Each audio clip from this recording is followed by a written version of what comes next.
Medical drugs ఇంజెక్షన్లు తీసుకొని minor బాలుడు మృతి చెందిన సంఘటన రంగారెడ్డి జిల్లాలోని Rachakonda commissionerate Balapur police station పరిధిలో చోటు చేసుకుంది. బాలాపూర్లోని షాహీనగర్కు చెందిన అబ్దుల్ నాసర్ మృతి చెందగా మరో ఇద్దరు షాహబ్ మానునుల్లా పరిస్థితి విషమంగా ఉండడంతో ఆసుపత్రిలో చికిత్స పొందుతున్నారు. అనంతరం కేసు నమోదు చేసి దర్యాప్తు చేపడుతున్నట్టు బాలాపూర్ పోలీసులు తెలిపారు.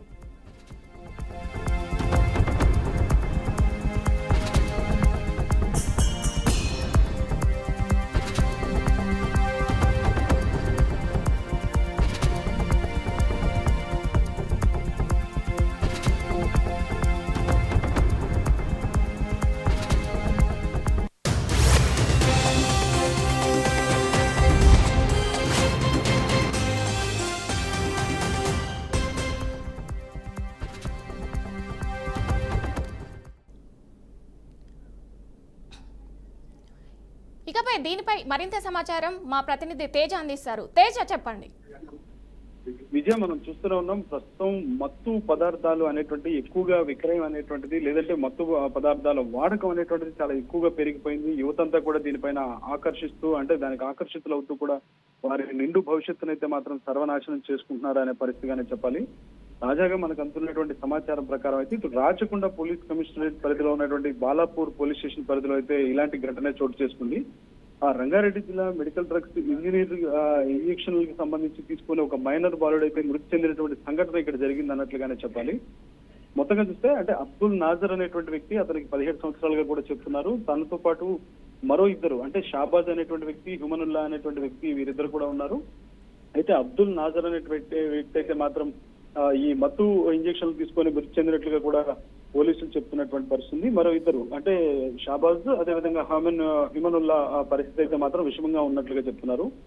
అంటే ఈ మత్తు కోసం మెడికల్ డ్రగ్స్ విక్రయిస్తూ, అంటే సాహెల్ అనేటువంటి వ్యక్తి వీటిని విక్రయిస్తూ ఉన్నాడు. మొత్తంగా ఈ ముగ్గురు అంటే విద్యార్థులకు కూడా మెడికల్ డ్రగ్స్ ను విక్రయించినట్టుగా కూడా పోలీసులు గుర్తించారు. సాహెల్ అయితే మాత్రం ఇప్పటికే పోలీసులు అదుపులోకి తీసుకొని విచారిస్తున్నారు. అంటే ఏ విధమైనటువంటి అనుమతులు కూడా లేకుండానే ఇట్లాంటి టాబ్లెట్స్ ని, ఇంజెక్షన్స్ ని అమ్ముతున్నాడు అనేటువంటిది అయితే మాత్రం పోలీసులు గుర్తించారు. ఈ సంఘటన పైన అయితే మాత్రం పోలీసులు అయితే కేసు నమోదు చేసి ఆ సాహిల్ అయితే మాత్రం అదుపులోకి తీసుకున్నారు అన్నట్టుగానే మనం చెప్పాలి. విజయ, థాంక్యూ తేజ.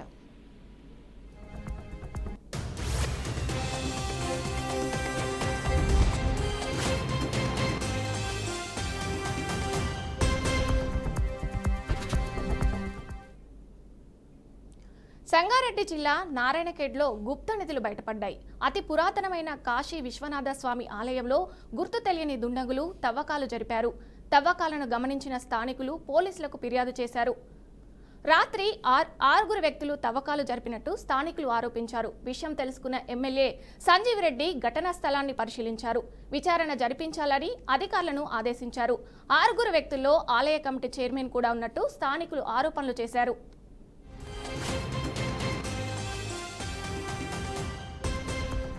మందిర్లో మనకు ఏదో కొంచెం అనుమానాస్పదంగా నిధుల గురించి తవ్వకం జరిగినట్టు ఈరోజు ఉదయాన్నే కొంతమంది భక్తులు చెప్పడం వలన మళ్ళీ కన్సర్న్డ్ ఈఓ గారికి ఫోన్ ద్వారా నేను తెలపడం జరిగింది. వారి ద్వారా పోలీసుకు కంప్లైంట్ ఇవ్వడం జరిగింది. తర్వాత ఎవరైతే ఈ కమిటీ ఏదైతే ఉందో, ఇంతకుముందు కమిటీ టర్మ్ అయిపోయింది, కొత్త కమిటీ గురించి నోటిఫికేషన్ ఇవ్వమని కూడా అసిస్టెంట్ కమిషనర్ ఎండోమెంట్కి చెప్పడం జరిగింది. ఒక త్వరలోనే కొత్త కమిటీ ఫామ్ చేయడానికి నోటిఫికేషన్ కూడా ఇస్తానని చెప్పడం జరిగింది. అంత లోపలనే ఈరోజు ఈ ఘటన జరగడం జరిగింది. సో ఇంతకుముందున్న చైర్మన్ గారు వాళ్ళందరూ కూడా ఉండ్రి అక్కడ తవ్వకం జరిగినప్పుడు అని చెప్పేసి ఇక్కడ వాచ్మెన్ వాళ్ళందరూ చెప్పడం జరిగింది.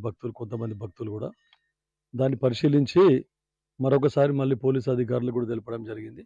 ఈఓ గారితో రిటర్న్ కంప్లైంట్ ఇచ్చి దీంట్లో ఎంక్వైరీ చేసి ఎవరు తవ్వకాలు చేపట్టినరో, తర్వాత ఎవరు గుర్తు తెలియని బాబా కూడా వచ్చిండు అని చెప్పేసి ఇక్కడ తెలిసింది. ఆ బాబా గారిని ట్రేస్ అవుట్ చేసి ఇవన్నీ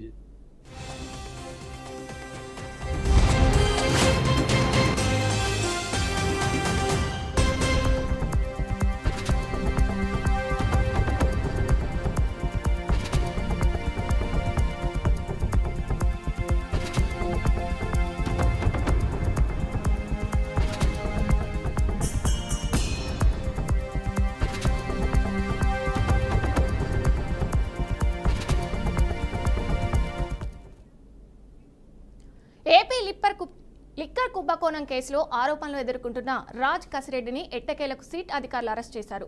సోమవారం రాజ్ కసిరెడ్డి దుబాయ్ నుంచి హైదరాబాద్ చేరుకున్న సమయంలో శంషాబాద్ ఎయిర్పోర్టు దగ్గర కాపు కాసి అదుపులోకి తీసుకున్నారు సీట్ అధికారులు. శంషాబాద్ ఎయిర్పోర్ట్లో అదుపులోకి తీసుకున్న సీట్ అధికారులు కసిరెడ్డిని అక్కడి నుంచి నేరుగా విజయవాడకు తరలించారు.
ఏపీ లిక్కర్ కుంభకోణం కేసులో ఆరోపణలు ఎదుర్కొంటున్న రాజ్ కసిరెడ్డి ఎట్టకేలకు సీట్ అధికారులు అరెస్ట్ చేశారు. సోమవారం రాజ్ కసిరెడ్డి దుబాయ్ నుంచి హైదరాబాద్కు చేరుకున్న సమయంలో శంషాబాద్ ఎయిర్పోర్టు దగ్గర కాపు కాసి అదుపులోకి తీసుకున్నారు సీట్ అధికారులు. శంషాబాద్ ఎయిర్పోర్టులో అదుపులోకి తీసుకున్న సీట్ అధికారులు కసిరెడ్డిని అక్కడి నుండి నేరుగా విజయవాడకు తరలించారు. ఇదే విషయానికి సంబంధించి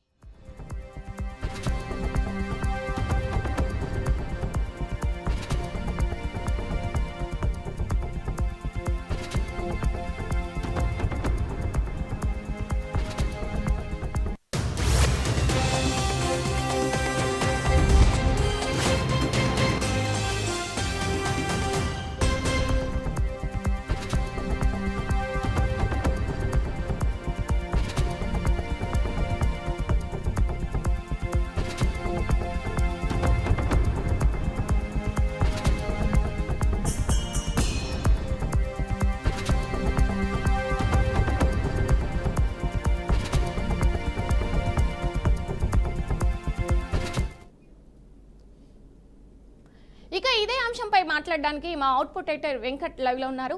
వెంకట్, చెప్పండి. రైట్, ఏపీలో సంచలనం సృష్టించిన లిక్కర్ కేసు సంబంధించి ఎవరైతే తీవ్ర ఆరోపణలు ఎదుర్కొంటున్నారో రాజ్ కసిరెడ్డి అనే వ్యక్తిని శంషాబాద్ ఎయిర్పోర్ట్ లో సిట్ పోలీసులు అదుపులో తీసుకున్నారు. నిజానికి ఆ కేసు సంబంధించి ఆయనకి ఇప్పటికీ 4 సార్లు నోటీసులు జారీ చేశారు సిట్ అధికారులు. మీరు విచారణకు హాజరు కావాల్సిన అవసరం ఉందంటూ 4 సార్లు నోటీసులు జారీ చేసినప్పుడు కూడా ఏ ఒక్క నోటీస్ కూడా ఆయన స్పందించలేదు, కనీసం రిప్లై కూడా ఇవ్వలేదు. సో ఇటువంటి నేపథ్యంలో ఈ రోజు మార్నింగ్ ఖచ్చితంగా నేను రేపు వస్తాను, రేపటికల్లా వచ్చి మీకు ఇన్ఫర్మేషన్ మొత్తం కూడా ఇస్తానని చెప్పి కొంత ఇన్ఫర్మేషన్ కూడా పోలీసులు సిట్ అధికారులకు ఇవ్వడం జరిగింది. సో ఈ నేపథ్యంలో అతని రాక తెలుసుకున్నటువంటి సిట్ అధికారులు కూడా శంషాబాద్ ఎయిర్పోర్ట్ అప్పుడే చేరుకుని, అంటే అతని వేరే బోట్స్ కానీ అతను ఎందులో వస్తున్నాడు, ఎక్కడ వస్తున్నాడు, ఏ ఫ్లైట్ కి వస్తున్నాడు అనే విషయాలు మొత్తం కూడా తెలుసుకుని శంషాబాద్ ఎయిర్పోర్ట్ లోనే అప్పటికే కాపు కాల్చుకున్నటువంటి సిట్ అధికారులు రాజ్ కసిరెడ్డిని అదుపులో తీసుకున్నారు. ఆయన్ని ఏపీలో ఎందుకంటే లిక్కర్ కేసు సంబంధించి చాలా సివియర్ గా అంటే 2019-24 మధ్యలో వైసీపీ ప్రభుత్వంలో లిక్కర్ స్కామ్ సంబంధించి పెద్ద స్కామ్ జరిగిందనేది ప్రస్తుత గవర్నమెంట్ యొక్క ఆరోపణ. సో దాని పరిధి 1,00,000 కోట్ల పైనే ఉంటుందనేది ఒక బలమైనటువంటి ఆరోపణ. ఈ నేపథ్యంలో ఆ కేసు విచారించేందుకు ఇప్పటికే ప్రభుత్వం, అంటే కూటమి ప్రభుత్వం అధికారంలో వచ్చిన తర్వాత ఒక ప్రత్యేక సిట్ ని నియమించడం జరిగింది.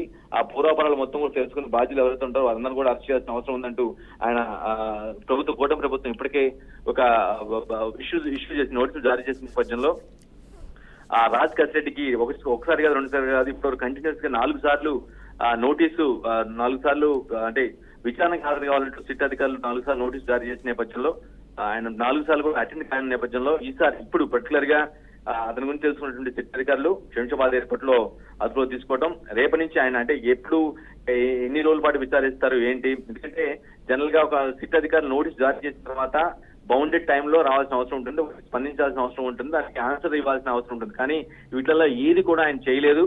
కేవలం ఈ రోజు మార్నింగ్ మాత్రం నేను రేపటికల్లా వచ్చేసి మీకు అటెండ్ అవుతాను, విచారణ చేస్తాను ఒక మాట మాత్రం చెప్పారు. బట్ సిట్ అధికారులు మాత్రం చాలా స్ట్రిక్ట్ గా కేసు తీసుకున్న నేపథ్యంలో తాము ఇచ్చిన నోటీసులు కూడా స్పందించలేదు కాబట్టి ఖచ్చితంగా ఆయన అదుపులో తీసుకుని విచారిస్తామని ప్రాస్పెక్ట్ లో ఉన్నారు.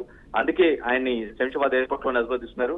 సో రాజ్ కసిరెడ్డి సిట్ అధికారుల విచారణలో ఏం చెప్పబోతున్నారు, ఎవరెవరి పేర్లు చెప్పబోతున్నారు, అంటే లిక్కర్ స్కామ్ సంబంధించి ఎవరెవరి పాత్ర ఉంటుంది. ఎందుకంటే కూటమి ప్రభుత్వం అంటే ప్రతిపక్షంలో ఉన్నప్పుడు కూడా టీడీపీ కావచ్చు, జనసేన కావచ్చు, బీజేపీ కావచ్చు, ఇవన్నీ కూడా విపక్షంలో ఉండగా చాలా బలమైనటువంటి ఆరోపణలు చేస్తూ ఉండేది. వైసీపీ ప్రభుత్వం కొత్త లిక్కర్ ని మద్యపాన నిషేధం పేరుతో లిక్కర్ రూపంలో అడ్డగోలు బ్రాండ్లు తీసుకొచ్చి లక్షలాది కోట్ల రూపాయలు నొక్కేశారు, తినేశారని విపక్షంలో ఉండగా ఈ మూడు పార్టీలు కూడా చాలా బలంగా ఆరోపించాయి. సో అది వన్స్ అధికారంలో వచ్చిన తర్వాత మేము అన్ని కూడా వాటి లెక్కల మొత్తం కూడా తెలియజేస్తామని గతంలో ప్రకటన చేశారు. అన్నట్టుగానే అధికారంలోకి వచ్చారు. ఆ తర్వాత దానిపైన సిట్ని ఏర్పాటు చేయడం కానీ, దానికి సంబంధించినటువంటి విచారణకి ఆదేశించడం కానీ ఇవన్నీ జరుగుతున్న నేపథ్యంలో ఇప్పటికే దీనికి సంబంధించి విజయసాయి రెడ్డిని కూడా విచారించారు. యాక్చువల్లీ ఆయనకి ఇంతకు ముందు కాకినాడ కోర్టు సంబంధించి 2-3 సార్లు విచారించారు. అండ్ లేపి లిక్కర్ సంబంధించి కూడా విజయసాయి రీసెంట్ కూడా విచారించడం జరిగింది. విజయసాయి రెడ్డి కూడా చాలా కీలకమైన ఆరోపణలు చేశారు రాజ్ కసిరెడ్డి మీద. రాజ్ కసిరెడ్డి అనే వ్యక్తి ఒక బ్రోకరు, అతను చాలా డౌన్ ఫాల్ ఉన్నటువంటి వ్యక్తి, చాలా నీచమైన క్యారెక్టర్ ఉందంటూ చాలా సివియర్ కామెంట్స్ విజయసాయి రెడ్డి చేశారు. సో ఆయనకి కౌంటర్ గా రాజ్ కసిరెడ్డి కూడా, అంటే ఆయన ఎప్పుడైతే కామెంట్స్ చేశారు విజయసాయి రెడ్డి, దానికి నెక్స్ట్ డేనే ఈయన కూడా రాజ్ కసిరెడ్డి కూడా ఒక ఆడియో రిలీజ్ చేయడం జరిగింది. విజయసాయి రెడ్డి తీరు గాని ప్రవర్తన గాని చాలా తప్పుపడుతూ కండెమ్ చేస్తూ ఆయన ఒక ఆడియోని కూడా రిలీజ్ చేయడం జరిగింది రాజ్ కసిరెడ్డి. సో ఇటువంటి పరిస్థితుల నేపథ్యంలో ఈరోజు శంషాబాద్ ఎయిర్పోర్ట్ లో దిగిన వెంటనే సిట్ అధికారులు ఆయన్ని అదుపులో తీసుకోవడం జరిగింది. అంటే అరెస్ట్ ని ఇంకా నిర్ధారణ అయితే చేయలేదు, బట్ అరెస్ట్ చేశారనే వాదనలు అయితే బలంగా వినిపిస్తున్నాయి. ఏదైనా సిట్ అధికారులు వన్స్ అదుపులో తీసుకున్న తర్వాత ఒక నిర్ధారణకు వచ్చిన తర్వాత ఖచ్చితంగా అరెస్ట్ పైన కూడా ఒక ప్రకటన చేసే అవకాశం ఉంటుంది. Thank you Venkat.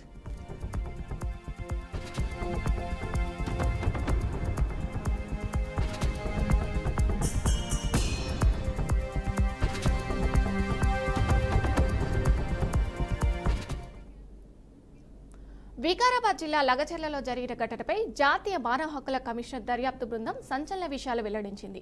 Pharma city కోసం భూసేకరణపై జరిగిన ప్రజా విచారణ సందర్భంగా నిరసన తెలిపిన రైతులను పోలీసులు కొట్టి శారీరకంగా హింసించారని ఎన్హెచ్ఆర్సీ నిర్ధారించింది. ఈ మేరకు కమిషన్ తాజాగా నివేదికను విడుదల చేసింది. 2024 నవంబర్లో వికారాబాద్ జిల్లా కలెక్టర్, రెవెన్యూ అధికారులు ఫార్మా సిటీ భూసేకరణపై ప్రజల విచారణకు లగచర్లకు వచ్చినప్పుడు గ్రామస్తులు నిరసన తెలిపారు. ఈ సందర్భంగా కొందరు రైతులు అధికారులపై దాడి చేశారనే ఆరోపణలతో పోలీసులు కేసు నమోదు చేశారు. పరిగి పోలీస్ స్టేషన్లో లగచర్లకు చెందిన పలువురు రైతులను అరెస్ట్ చేసి పోలీసులు వారిని శారీరకంగా హింసించారని ఎన్హెచ్ఆర్సీ దర్యాప్తులో తేలింది.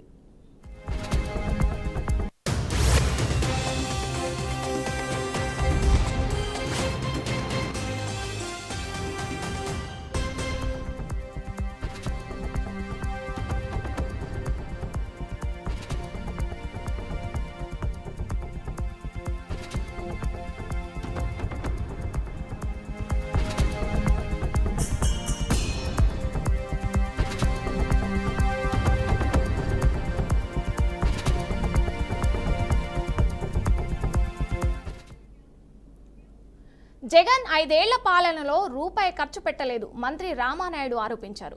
తట్టమట్టి పని నోచుకోలేదని, లాకులు, షెల్టర్లు, డోర్సు, రొవ్వు వంటి వాటిని మరమ్మతుల మాట అటు ఉంచి కనీసం గ్రీజు పెట్టి మెయింటెనెన్స్ పనులు చేసిన పాపాన పోలేదంటూ మండిపడ్డారు.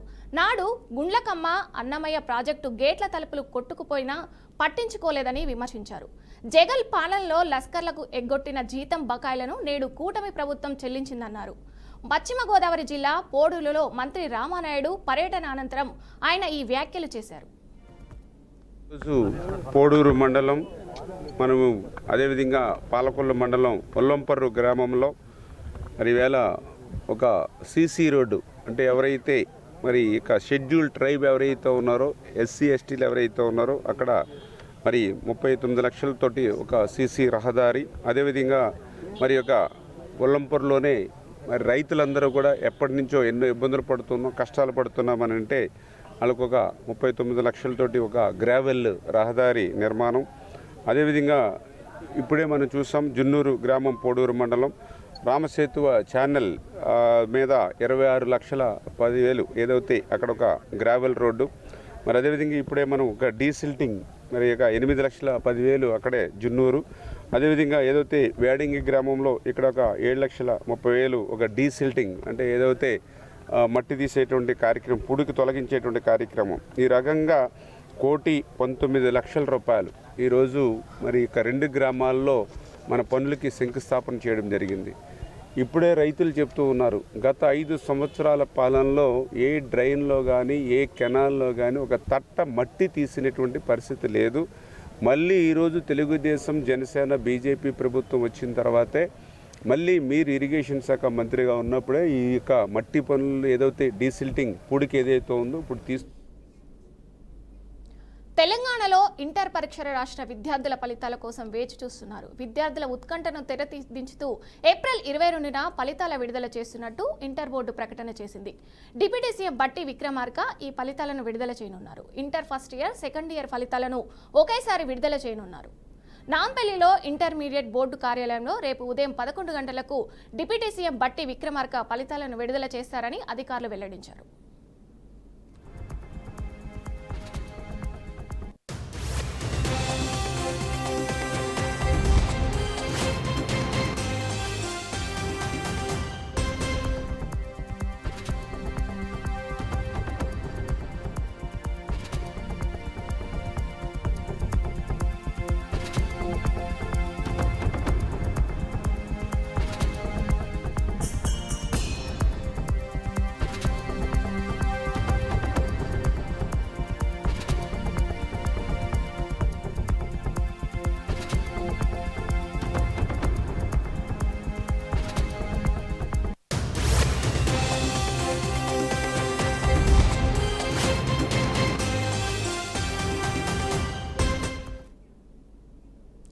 పార్వతీపురం మాన్యం జిల్లా కురుపాం సంతకోనేరు చెరువులో చేపల మృత్యువాత పడ్డాయి. 1,20,000 రూపాయల పెట్టుబడితో చేప పిల్లలను మత్స్యకారులు వేశారని తెలిపారు. మత్స్య సంపద చేతికి అందే సమయానికి చేపలు మృత్యువాత పడడంతో రైతులు లబోదిబం అంటున్నారు. డ్రైనేజీ నీరు చేరడంతో కలిసిపోవడంతో నీరు కలుషితమై చేపలు చనిపోతున్నాయని తెలిపారు. అధికారులు స్పందించినా నష్టపరిహారం అందించి తమను ఆదుకోవాలని రైతులు కోరుతున్నారు.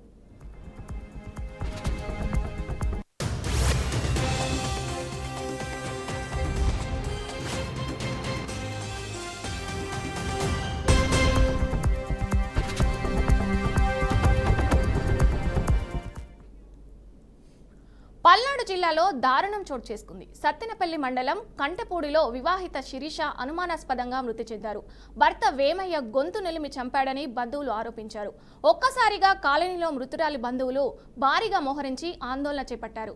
సమాచారం అందుకున్న పోలీసులు ఘటనా స్థలానికి చేరుకున్నారు. కేసు నమోదు చేసి దర్యాప్తు చేస్తున్నట్టు పోలీసులు వెల్లడించారు.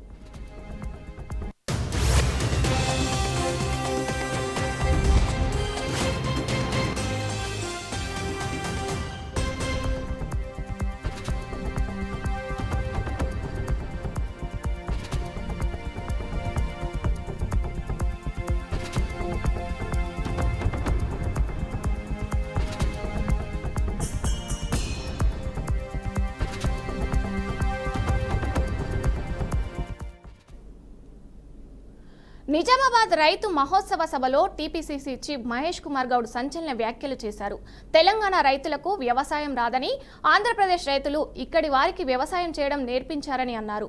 1923లో నిజాం సాగర్ ప్రాజెక్టు వచ్చినప్పుడు ప్రకాశం, కృష్ణా, గుంటూరు జిల్లాల నుండి రైతులు వచ్చి బాన్సువాడ, బోధన్, డీచ్పల్లిలో స్థిరపడ్డారని, అనంతరం ఇక్కడికి రైతులకు వ్యవసాయం చేయడం నేర్పించారని TPCC chief president Mahesh Kumar Goud కీలక వ్యాఖ్యలు చేశారు.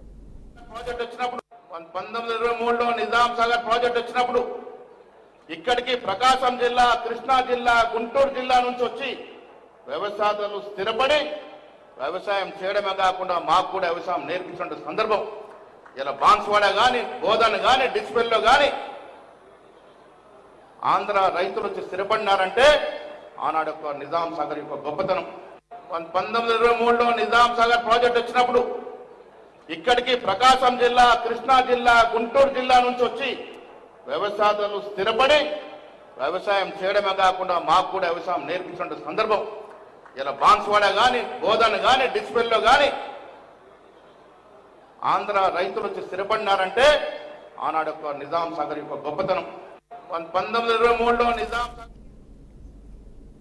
భారత రాజ్యాంగం నిర్మాత అంబేద్కర్పై కుట్రలు చేసిన చరిత్ర కాంగ్రెస్ పార్టీదని కేంద్ర మంత్రి బండి సంజయ్ ఆరోపించారు.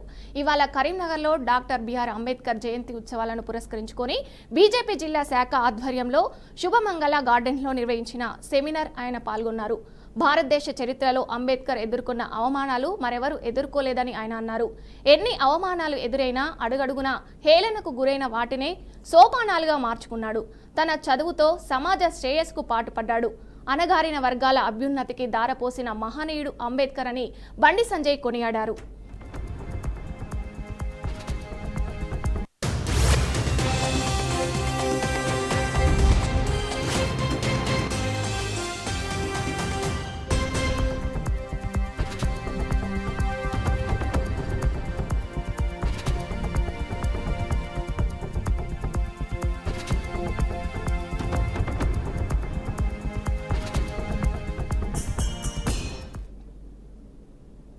దేశంలో రైతాంగాన్ని ఆదుకున్న రాష్ట్రం కేవలం తెలంగాణ మాత్రమే అన్నారు మంత్రి తుమ్మల నాగేశ్వరరావు. కష్టకాలంలో కూడా రైతులకు అండగా నిలిచామన్నారు. ఒక్కసారి సమయానికి రైతు బంధు పడలేదని దానికి క్షమించాలన్నారు. ఇప్పటికీ రైతుల మంచి కోసం అన్ని విధాలుగా కట్టుబడి ఉన్నామన్నారు. ఈనాటికి కూడా మేము ఛాలెంజ్ చేస్తున్నాం. తెలంగాణ ప్రభుత్వం తప్ప ఇంత పెద్ద ఎత్తున ధాన్యాన్ని కొనుగోలు చేసిన ప్రభుత్వం కానీ, రైతాంగాన్ని ఆదుకున్న ప్రభుత్వం కానీ ఈనాటికి భారతదేశంలో ఇంకొక రాష్ట్రం పోటీ రాదు. అయినా సరే కష్టాలున్నాయి. ప్రభుత్వం అన్నాక, కుటుంబం అన్నాక అనేక కష్టాలుంటాయి. పొద్దాక దాన్ని మేము ఏకరువు పెట్టం కానీ కష్టకాలంలో, కరువు కాలంలో కూడా ఇంట్లో పెళ్లి చేస్తే ఎంత బాధ ఉంటుందో అదే బాధ ఈ రాష్ట్ర ప్రభుత్వానికి ఉంది. అయినా సరే 33,000 కోట్లు ఒకే సంవత్సరం మొదటి పంట కాలంలో కాంగ్రెస్ ప్రభుత్వం రైతుల జేబుల్లోకి పంపించినటువంటి ఏకైక ప్రభుత్వం రేవంత్ రెడ్డి గారి ప్రభుత్వం అని చెప్పి మీకు ఈ సందర్భంగా మనం చేస్తున్నాం. మమ్మల్ని కూడా మీరు మన్నించాలి. మార్చి 31కి రైతు భరోసా వేద్దాం అనుకున్నాం. మేము అనుకున్నది ఆలస్యమైంది. తప్పకుండా అతి త్వరలోనే మిగతా రైతు భరోసా కూడా మీ ఖాతాల్లో జమ చేస్తామని చెప్పి కూడా విజ్ఞప్తి చేస్తున్నాం. అంతేకాకుండా గత ప్రభుత్వం మర్చిపోయినటువంటి ఫామ్ మెకనైజేషన్ కానీ, డ్రిప్ కానీ, స్ప్రింక్లర్ కానీ ఈనాడు రైతాంగం ఎంత అడిగితే అంత ఇవ్వాలని చెప్పాం. మీకు డ్రిప్ మీద ఆధారపడి వ్యవసాయం చేసేటటువంటి ప్రతి రైతుకి, ముఖ్యంగా నిజామాబాద్ జిల్లా ప్రజాప్రతినిధులు అందరూ అడిగారు, అయ్యా మాకు డ్రిప్ మీద వ్యవసాయం చేస్తున్నాం, మీరు మాకు ఎక్కువ ఇవ్వాలని.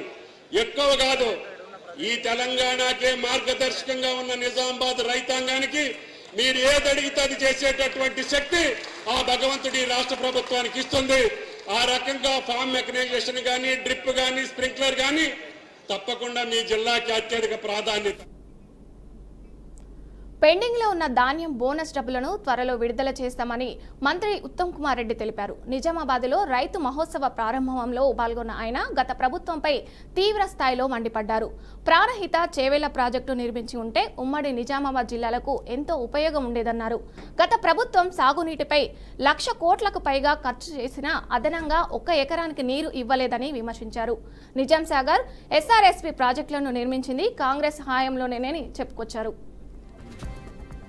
సభాముఖంగా ఒక ప్రకటన చేస్తున్నా, ఎంఎస్పీ విషయంలో కానీ, బోనస్ విషయంలో కానీ ఈ రోజు వరకు ఉమ్మడి నిజామాబాద్ జిల్లాలో ఎవరికి పెండింగ్ ఉన్నా 2 రోజుల్లో మీకు పైసలు వచ్చే విధంగా నేను చర్యలు తీసుకుంటా అని చెప్పి సభాముఖంగా మనం చేస్తున్నాం.